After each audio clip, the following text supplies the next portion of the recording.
Vous accueillir aujourd'hui à l'hôpital parisien de la PHP, l'hôpital Bichat. D'abord parce que c'est le premier hôpital avec le CHU de Bordeaux à avoir accueilli des malades atteints du coronavirus. Ensuite parce que c'est le premier hôpital où j'ai réalisé mon premier déplacement en tant que ministre, l'après-midi même où j'ai été nommé ministre des Solidarités et de la Santé. Et puis également parce qu'au-dessus de nous, à l'étage juste au-dessus, il y a des chercheurs qui travaillent, qui font de la recherche sur le virus, notamment avec des projets thérapeutiques. Je pense à French Covid, également Discovery. Je voudrais d'abord vous parler de ce coronavirus. Le coronavirus est, comme son nom l'indique, un virus. Des virus, il en existe sous le contrôle du professeur Fontanet qui m'accompagne aujourd'hui, il en existe des millions. Des millions. Certains sont dangereux pour l'homme, d'autres non. Le coronavirus, lui, il est dangereux pour l'homme. Il a ce qu'on appelle une contagiosité naturelle, qui veut dire que si on le laisse faire, si on le laisse circuler dans la population, il peut être très contagieux. Par les mains, vous le savez, par les gouttelettes, par les contacts, mais également par l'air. Et quand je dis qu'il est très, très contagieux, c'est qu'on a vu qu'au printemps dernier, il pouvait circuler très vite. À titre d'exemple, pendant la première vague, toutes les semaines, 10 malades en contaminaient 30, qui, la semaine d'après, en contaminait 90, qui la semaine d'après en contaminait 270. Ce qui fait que ça donnait une courbe qu'on appelle exponentielle de diffusion du virus. On peut dire aussi que tous les 3 jours environ, le nombre de malades du coronavirus doublait. Imaginez 100 malades contaminés aujourd'hui, dans 3 jours, il y en aurait eu 200, dans 6 jours, il y en aurait eu 400, etc. L'épidémie allait donc très vite, suivant cette courbe exponentielle. C'est ce qui s'est passé en France, que nous avons connu, et ce qui s'est passé dans beaucoup de pays dans le monde. Aujourd'hui, les choses ont changé. Nous avons appris collectivement à lutter contre le coronavirus. Quelles sont les armes? Ce sont les fameux 4 piliers, vous les connaissez. Il y a les gestes barrières que nous appliquons avec beaucoup de rigueur dans notre pays. Il y a le fameux triptyque tracer, alerter, protéger, j'y reviendrai, la protection des vulnérables. Et puis des mesures qu'on appelle des mesures de gestion, qui sont des mesures qui s'appliquent dans certains territoires lorsque le virus nous échappe, c'est-à-dire que la circulation se fait forte. Quels sont les résultats? Les gestes barrières, le port du masque, notre capacité à tester en masse et en cas de doute, le fait d'alerter les cas contacts, de mettre à l'abri les cas contacts et les cas positifs, mais également la poursuite des mesures de gestion depuis la première vague. Je pense à la limitation des grands rassemblements, la fermeture de certains lieux comme les discothèques, les protocoles sanitaires qui ont été mis en place dans les entreprises, dans les transports en commun, dans les écoles. Toutes ces mesures nous ont permis de faire baisser la contagiosité du virus. Si je schématise, là où au printemps, je le disais, 10 malades allaient en contaminer 30 au bout d'une semaine, aujourd'hui, 10 malades vont en contaminer en moyenne 13 au bout d'une semaine. Mais de fait, le virus circule.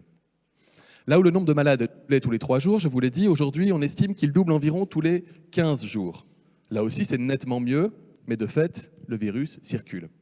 Je l'ai déjà dit lors d'une précédente conférence de presse, si chacun d'entre nous fait encore un effort, réduit les contacts sociaux qu'il a, s'astreint à porter le masque, à appliquer les gestes barrières, à se laver les mains, est extrêmement vigilant dans tous les actes de la vie du quotidien, alors nous serons en mesure à nouveau de faire reculer le virus. Quand le virus circule, ce qui est le cas aujourd'hui dans notre pays, il va contaminer 2 catégories de publics. Les jeunes, les personnes en bonne santé, qui parfois d'ailleurs ne se rendent même pas compte qu'ils ont été contaminés, mais qui parfois vont présenter des symptômes qui peuvent être gênants, voire extrêmement gênants, voire dans des cas plus rares, mais ça arrive, des formes graves avec hospitalisation. Je rappelle que dans nos réanimations, c'est le cas ici à Paris, pour 10 malades en réanimation, 3 ont moins de 65 ans. Le deuxième public cible du virus, ce sont les moins jeunes, les personnes dites vulnérables, porteuses de comorbidités. Ces personnes-là font beaucoup plus souvent des formes graves qui peuvent les conduire plus souvent à l'hôpital, en réanimation, voire entraîner des décès. Plus il y a de malades et plus il y aurait de malades, plus il y a et plus il y aurait de cas graves d'hospitalisation, de réanimation, de décès. Un malade, on le sait, il s'aggrave entre 1 et 2 semaines en général après sa contamination. Ça veut dire que quand on parle des chiffres de nouvelles hospitalisations, Eh bien, on parle là des malades qui ont été diagnostiqués pour le coronavirus il y a 1 à 2 semaines. Et nous savons que parmi les 15 000 malades diagnostiqués aujourd'hui, il y en aura au moins 75 à 150 qui iront en réanimation et presque autant, hélas, qui décéderont de l'infection. C'est ce qui nous donne de la visibilité.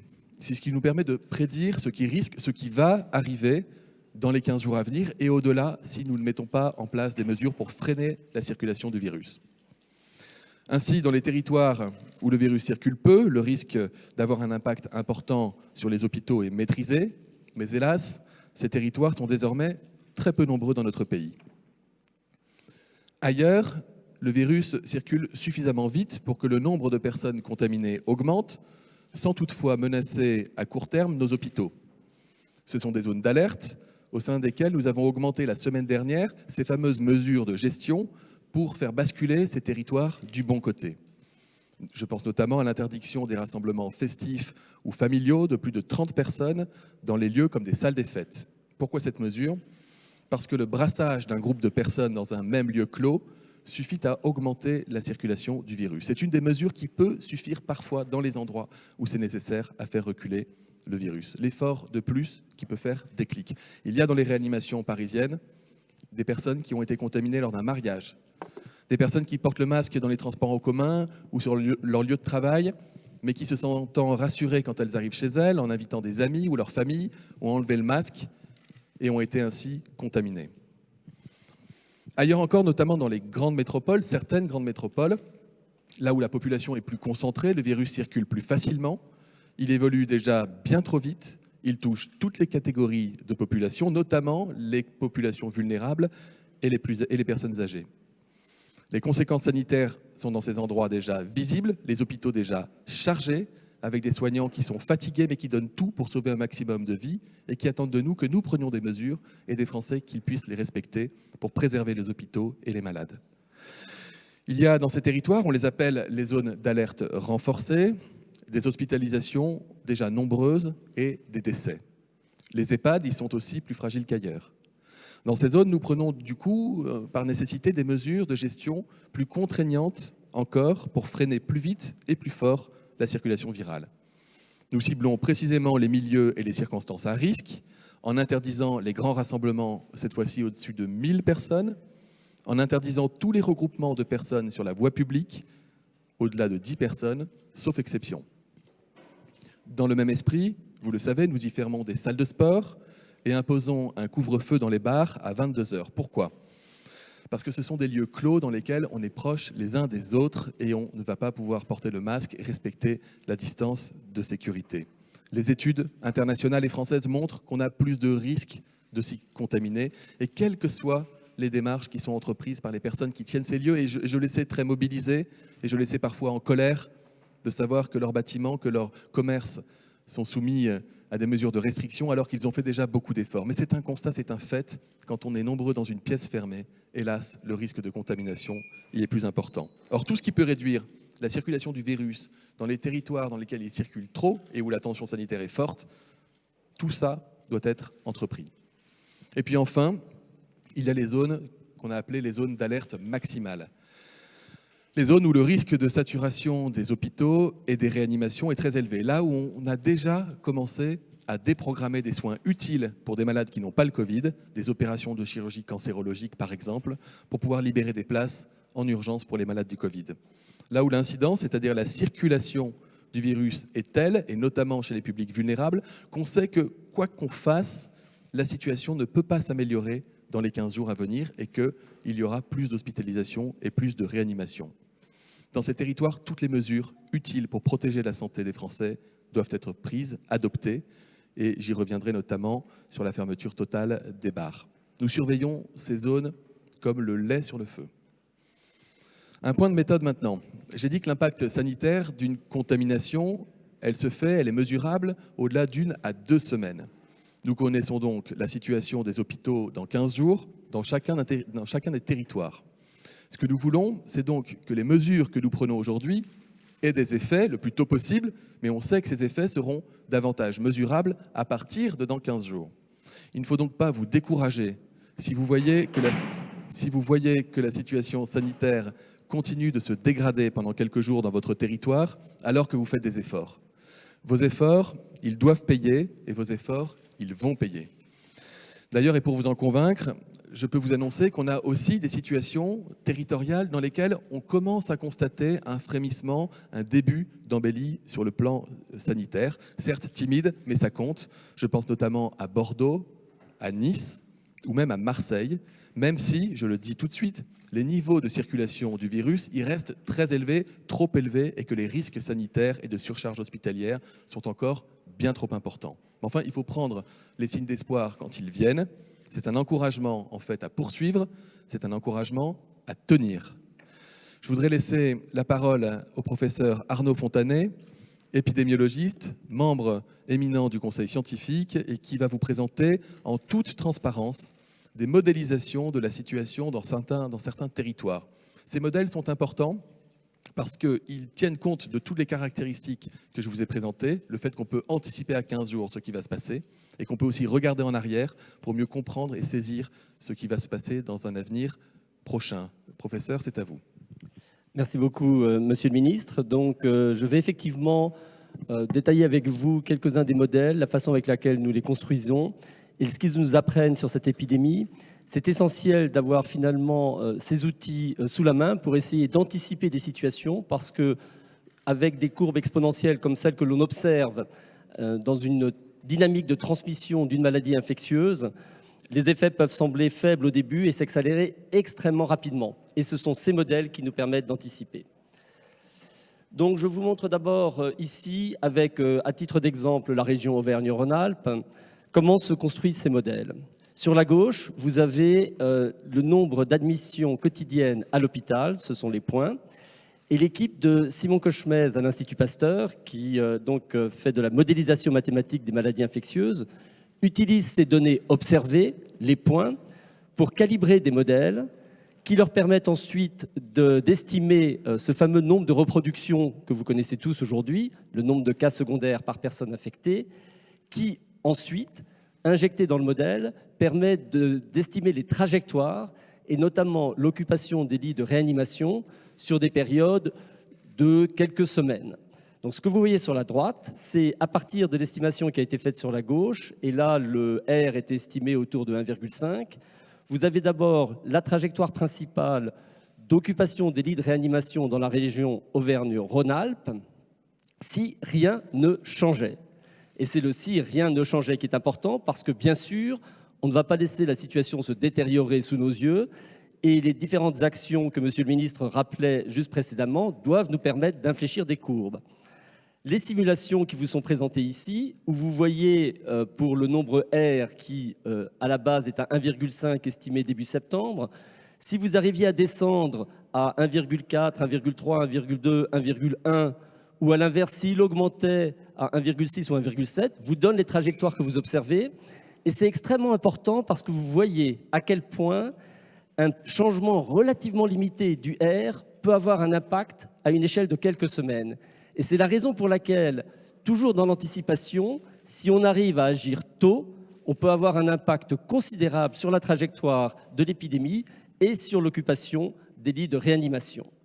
Donc la diapositive que je vous présente maintenant, c'est toujours la région Auvergne-Rhône-Alpes, dans une trajectoire qui était celle déterminée par les modélisations de début septembre sur l'estimation du nombre de reproductions à 1,47. Et vous avez différents seuils qui apparaissent sur cette modélisation. Alors tout d'abord, sur la gauche, ce sont les données observées en bleu, et puis sur la droite, ce sont les données telles qu'elles sont prédites par le modèle.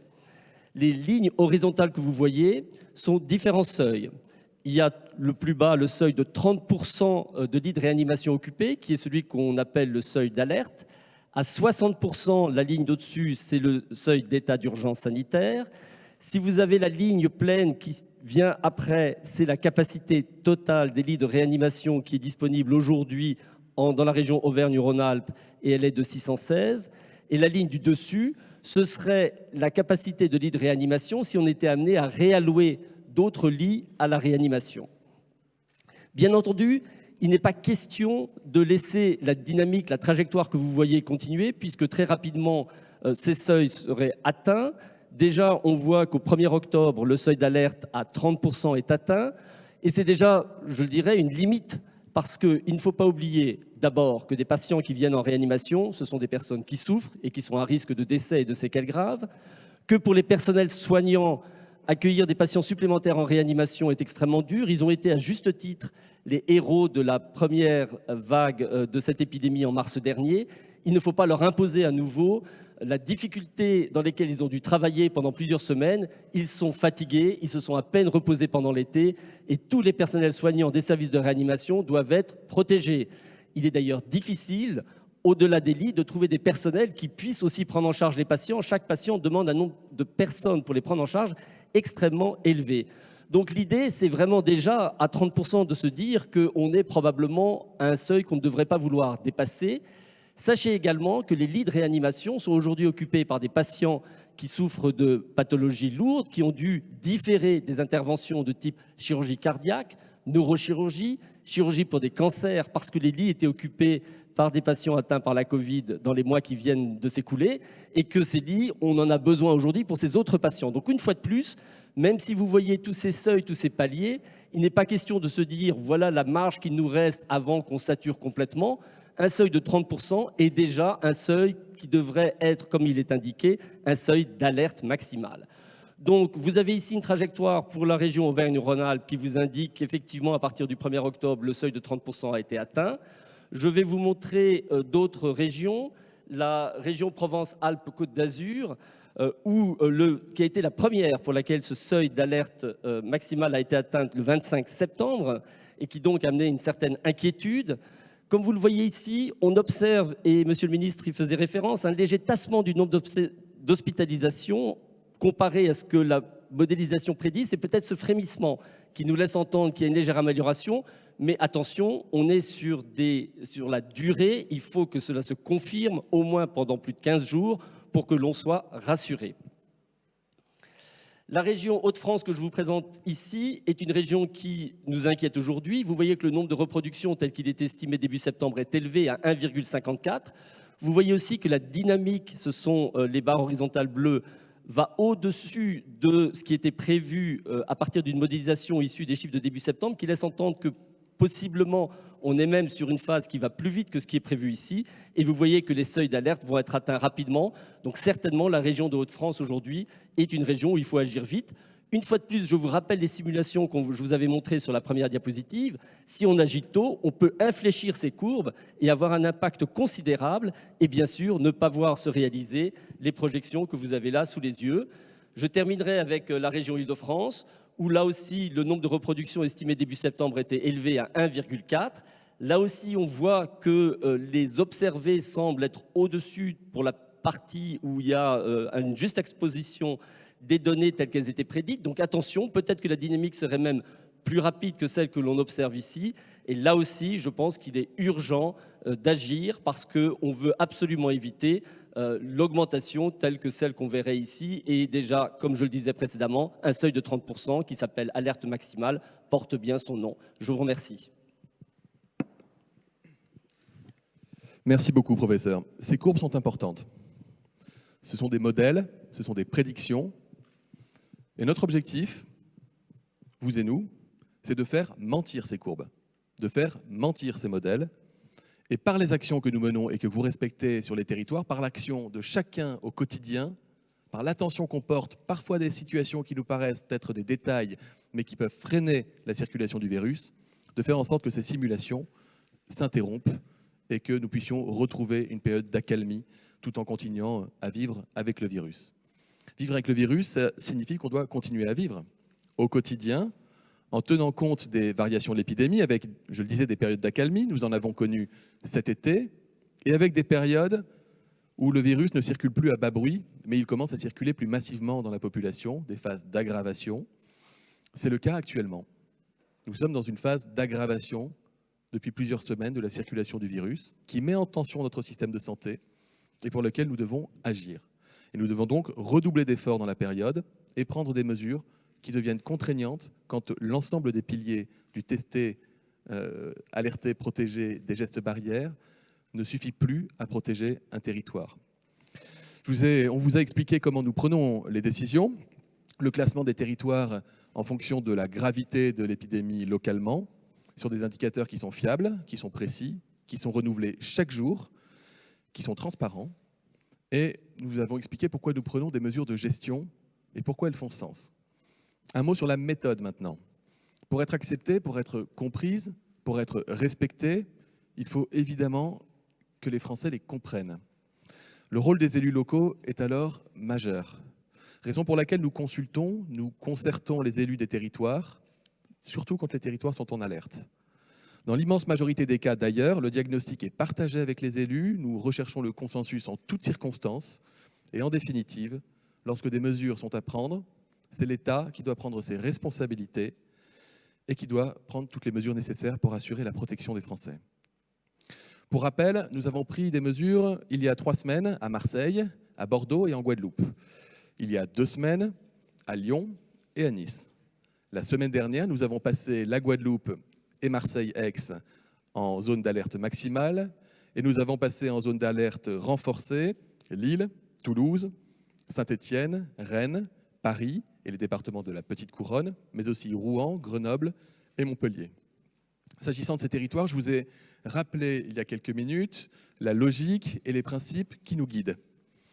Je voudrais insister à nouveau sur la concertation avec les élus locaux, au premier rang desquels les maires, mais également les adjoints, les présidents de métropole, en lien avec les préfets.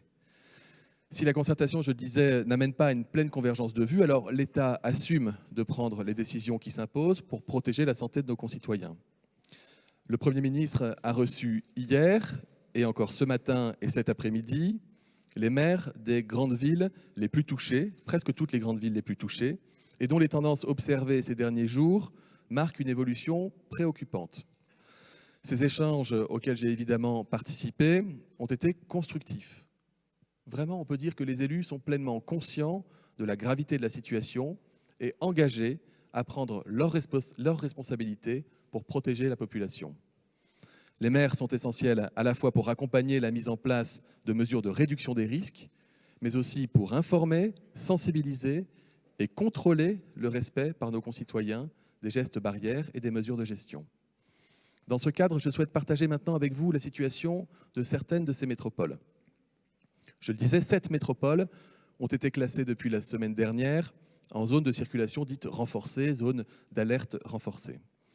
L'examen des derniers chiffres disponibles indique, je l'ai dit, une amélioration dans au moins 2 métropoles que sont Bordeaux et Nice, mais également à Marseille, où un certain nombre d'indicateurs semblent indiquer qu'on pourrait être sur la bonne voie. Et je précise que demain, j'aurai une visioconférence avec l'ensemble des acteurs locaux de Marseille pour faire un état des lieux avec eux, comme je m'y étais engagé lors de mon déplacement. A l'inverse, dans 5 métropoles, l'évolution des derniers jours reste très préoccupante, avec une dégradation à la fois des taux d'incidence en population générale et chez les publics vulnérables, mais aussi en termes de pression sur les services de réanimation. Il s'agit des métropoles de Lille, de Lyon, de Grenoble, de Toulouse, de Saint-Étienne. Le Premier ministre et moi avons déjà échangé avec la plupart des maires de ces villes ce matin. Vous allez avoir peut-être des diapos avec un aperçu sur la situation de Lille. Alors je vous invite toujours, je vous l'avais déjà dit, mais à prendre avec précaution la dernière partie de la courbe d'incidence. On a parfois l'impression qu'elle peut diminuer. En réalité, ce n'est qu'un l'effet lié à un retard de traitement des données des tests des derniers jours. C'est tout à fait normal. Il faut en réalité s'arrêter 3 jours avant les derniers chiffres. Donc on voit qu'à Lille, l'incidence monte. Elle atteint près de 300 pour 100 000 habitants. Elle est à 165 pour 100 000 habitants chez les personnes âgées de 65 ans et plus. Mais le taux d'admission en réanimation pour les malades du Covid est en dessous des 30 %. Il est quand même élevé à 25 %. La suivante. Sur Lyon, de la même manière, l'incidence continue d'augmenter. 255 pour 100 000 habitants, 146 pour 100 000 habitants chez les personnes âgées de 65 ans et plus. La part des patients Covid en réanimation à l'échelle de la région Auvergne-Rhône-Alpes, on réfléchit toujours, on raisonne à l'échelle de la région pour ce qui est des réanimations, vous avez vu, est aussi en dessous des 30 %, mais elle continue de monter, et nous l'avons dit ce matin aux élus lyonnais. Grenoble correspond peu ou prou à la même situation, avec des indicateurs d'incidence et de circulation du virus qui sont élevés et une saturation des réanimations à 26%, donc à l'échelle de la région, comme pour Lyon. Et enfin, ensuite, pour Saint-Étienne, de la même manière, vous voyez une incidence qui augmente, y compris chez les publics vulnérables, et aussi 26% d'occupation des réanimations par les malades du Covid. Nous avons indiqué à l'ensemble de ces maires que si les mesures mises en place depuis le week-end dernier à Lille, à Grenoble, à Lyon et à Saint-Étienne, nous allons évidemment contacter le maire de Saint-Étienne, que nous n'avons pas pu encore voir aujourd'hui, mais aussi à Toulouse, ne produisent pas suffisamment d'effets sur la situation épidémique, et en particulier sur les entrées en réanimation, nous pourrions être conduits la semaine prochaine à placer ces territoires en zone d'alerte maximale.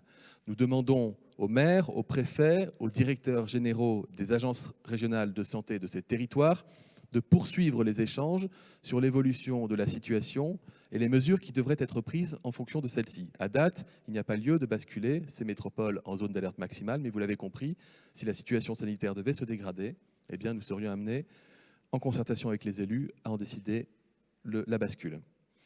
La situation de la métropole parisienne maintenant, où là aussi, vous voyez qu'il y a une dégradation qui s'est accélérée sur Paris et la Petite Couronne. Depuis hier, en effet, dans les dernières 24 heures, Paris a franchi les 3 seuils qui peuvent correspondre à la zone dite d'alerte maximale. Le taux d'incidence en population générale a dépassé les 250 cas pour 100 000, puisqu'il est à 263. L'incidence chez les publics fragiles est à 105 pour 100 000, il a donc dépassé les 100. Et le taux, la part de patients Covid en réanimation, selon qu'on prenne Paris ou Paris et la Petite Couronne, oscille aux alentours de 30 jusqu'à 35%. Ce franchissement des seuils, nous ne l'observons que depuis quelques heures. Nous avons besoin évidemment de le confirmer dans les tout prochains jours. Mais si ça devait se confirmer, nous n'aurions pas d'autre choix que de placer Paris et la Petite Couronne en zone d'alerte maximale, et ce, dès lundi. Nous réexaminerons donc les indicateurs dimanche avec la maire de Paris et l'ensemble des élus concernés. Et si la dynamique ne s'est pas infléchie et que les données sont consolidées, je vous ai dit qu'à 24 heures, les données peuvent être parfois peuvent nous jouer des tours. Et si elles sont confirmées, eh bien nous prendrons ensemble, dès lundi, les mesures qui s'imposent et que nous devons, en tout état de cause, d'ores et déjà anticiper. Cette décision vaut pour Paris, pour les départements de la Petite Couronne, même si à l'heure où je vous parle, les départements de la Petite Couronne ont un taux d'incidence pour les personnes âgées qui dépasse 100, mais un taux d'incidence en population générale qui est en dessous de 250.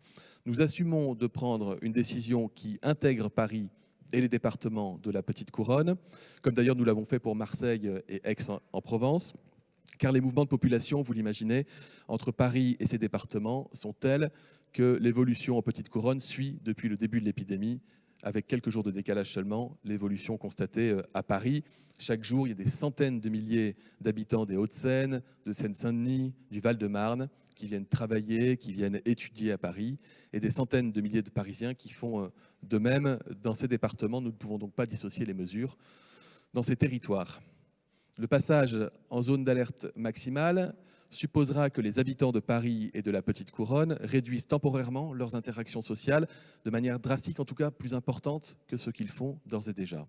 Plus de fêtes de famille, plus de soirées, fermeture totale des bars. Chacun comprend que dans une fête, dans un bar, la probabilité qu'on soit debout, qu'on soit proches les uns des autres, qu'on ne porte pas de masque, est forte, et que donc le risque de contamination l'est aussi. C'est ce que disent encore une fois les études, aussi bien françaises qu'internationales. C'est ce que nous observons semaine après semaine en France et dans le monde. S'agissant des restaurants, le Premier ministre a rencontré cette semaine avec l'ensemble des ministres compétents les représentants du secteur qui ont fait part de leur volonté de nous faire remonter des propositions visant à renforcer les protocoles sanitaires applicables dans les restaurants. Nous avons par ailleurs, avec le Premier ministre, beaucoup échangé avec les maires des métropoles, en particulier la maire de Marseille. Vous savez que j'étais à Marseille en présence d'Alain Griset vendredi dernier pour échanger avec les élus sur ces différentes mesures. À la suite de l'ensemble de ces échanges, le gouvernement va, dans les prochains jours, examiner les propositions qui lui sont faites, c'est normal, par les représentants du secteur de la restauration et étudier des règles éventuelles qui pourrait permettre aux restaurants, y compris en zone d'alerte maximale, de rester en tout ou partie ouverts, mais avec des règles sanitaires renforcées pour permettre de limiter au maximum les risques de contamination. Ces nouvelles règles, si elles nous semblent suffisamment robustes, protectrices, contrôlables, seront alors soumises au Haut Conseil de santé publique et si elles étaient validées, elles pourraient alors s'appliquer dans tous les territoires en zone d'alerte maximale, y compris, donc vous l'aurez compris, Aix, Marseille ou encore la Guadeloupe, de même qu'à Paris et dans les départements de la Petite Couronne, si les indicateurs confirment d'ici la fin du week-end que la capitale a bien dépassé dans la durée ces seuils. Je voudrais maintenant vous parler du triptyque tester, alerter, protéger. D'abord pour vous dire que depuis le début de l'épidémie, en France, plus de 13 millions de tests PCR ont été réalisés. Il s'agit d'un effort de diagnostic sans précédent dans l'histoire de notre pays. Depuis le mois d'août, nous dépassons chaque semaine le million de tests réalisés par semaine. Nous sommes l'un des pays, je l'ai déjà dit, qui testent le plus au monde. Nous nous sommes donné pour cela les moyens d'y arriver, en investissant massivement pour nous équiper en plateformes PCR, qui sont des machines, des automates complexes, en sécurisant les approvisionnements nationaux en réactifs, en écouvillons, en enlevant la prescription obligatoire, ce que j'assume, en remboursant intégralement ces tests pour qu'il n'y ait rien à avancer de la part des Français, en élargissant la liste des professionnels qui peuvent réaliser ces prélèvements et en mobilisant l'ensemble des laboratoires capables de participer à cet effort. C'est grâce à toutes ces actions que de nombreuses opérations de tests sont menées. D'abord des Barnum, c'est des centres de tests ambulatoires qui sont mis en place partout sur le territoire par les ARS et les collectivités, mais également des opérations démultipliées dans l'ensemble des laboratoires publics et privés. Et encore une fois, je tire mon chapeau à toute cette filière de la biologie qui fait un travail remarquable. Il y a des actions spécifiques qui sont conduites dans les EHPAD, mais également dans les aéroports. C'est grâce à cette mobilisation de l'ensemble des acteurs de terrain que nous arrivons à tester, à détecter les cas positifs pour pouvoir les mettre à l'abri et puis chercher les cas contacts. Il faut savoir que plus de 60% des cas positifs détectés sont asymptomatiques. Et quand on dit ça, ça légitime totalement notre stratégie de test grand public. Cette stratégie, tester, alerter, protéger, c'est l'un des piliers principaux de notre stratégie globale de lutte contre l'épidémie. Mais vous le savez aussi, et nous en avons parlé la semaine dernière, la très forte demande avec la rentrée, les retours de vacances, des déplacements, les retours à l'entreprise, a créé des tensions pour accéder à un test. Et début septembre, des retards dans le rendu d'examen ont été constatés. J'ai déjà eu l'occasion de le dire, cette situation n'est clairement pas acceptable. C'est pour cette raison que nous avons, avec les professionnels, analysé de manière précise la situation pour ne pas se limiter à des effets d'annonce et mis en œuvre des actions correctrices qui commencent à porter leurs fruits. Quelques chiffres. D'abord, vous dire qu'il n'y a pas de recette miracle, c'est l'organisation qui s'opère dans les territoires. Ce n'est pas depuis Paris qu'on pilote tout ça, c'est territoire par territoire, laboratoire par laboratoire, et ça nécessite un gros travail pour prioriser les publics prioritaires.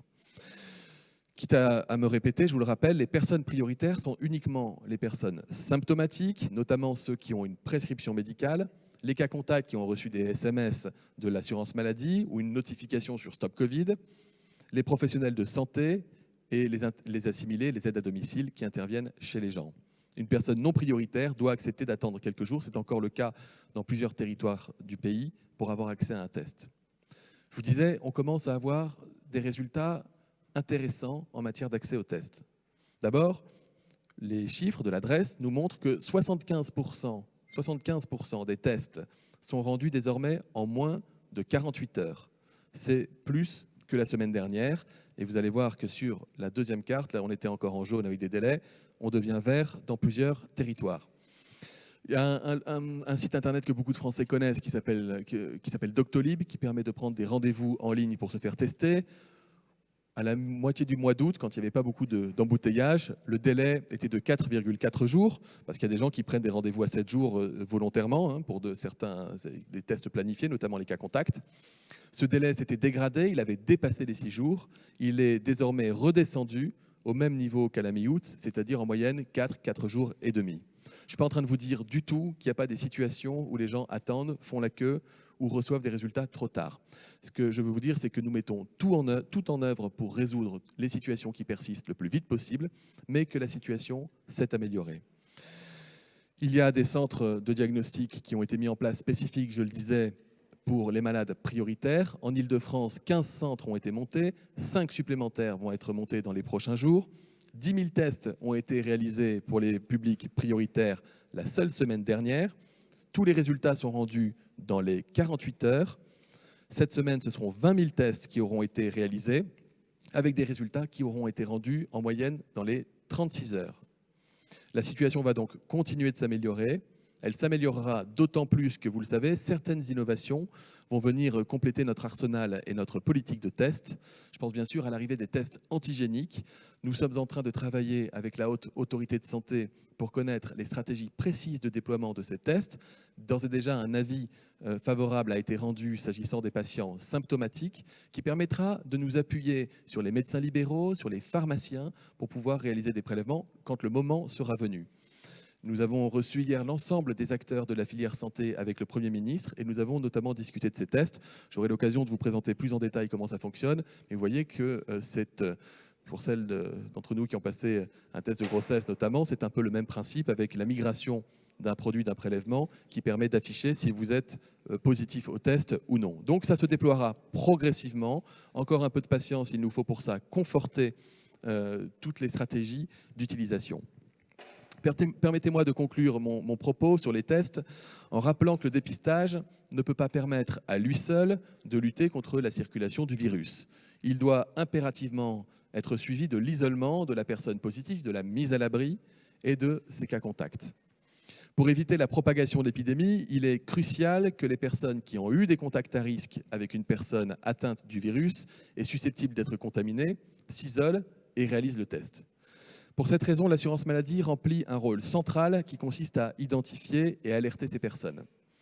Depuis le 13 mai, ce sont plus d'1 million de personnes contacts qui ont été contactées, alertées par l'assurance maladie. Les ARS font aussi un gros travail là-dessus, pour près de 400 000 personnes qui ont vu leur diagnostic confirmé. Mais afin que les préconisations d'isolement soient respectées, il faut aussi que les personnes qui travaillent soient en capacité de justifier, vous le savez, auprès de leur employeur, leur impossibilité de travailler en dehors de leur domicile. Pour cette raison, lorsque les personnes contacts sont en activité et ne peuvent pas télétravailler, parce que le télétravail reste possible, évidemment, il est même à favoriser, elles peuvent bénéficier d'un arrêt de travail dérogatoire, une prescription d'isolement servant de justificatif auprès de leur employeur. Et pour faciliter la prescription de ces arrêts de travail, à compter du 3 octobre, c'est-à-dire après-demain, les personnes appelées par l'assurance maladie en raison de leur statut de cas contact à risque pourront procéder elles-mêmes à une demande directement en ligne via le site déclare.amelie.fr. Ce téléservice, qui est simple d'utilisation, permettra de déterminer les dates de l'arrêt et garantira qu'aucun jour de carence ne sera appliqué à la personne concernée. Il sera accessible via Internet et depuis un smartphone. Et lors de l'indemnisation, l'assurance maladie contrôlera que la personne ayant sollicité l'arrêt de travail est bien recensée comme cas contact à risque, évidemment.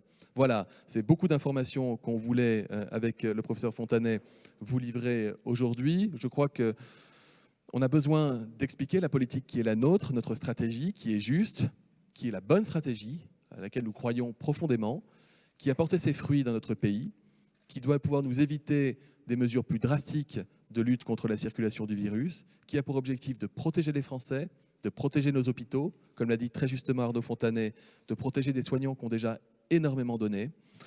Nous comptons sur la solidarité. Nous savons que les Français savent faire preuve de solidarité et de courage dans l'épreuve. Et je vous donne rendez-vous la semaine prochaine pour une prochaine conférence de presse. Et je vous annonce également que nous allons reprendre des points, non pas quotidiens, mais pluri-hebdomadaires d'information par le biais de mon directeur général de la santé, le professeur Jérôme Salomon.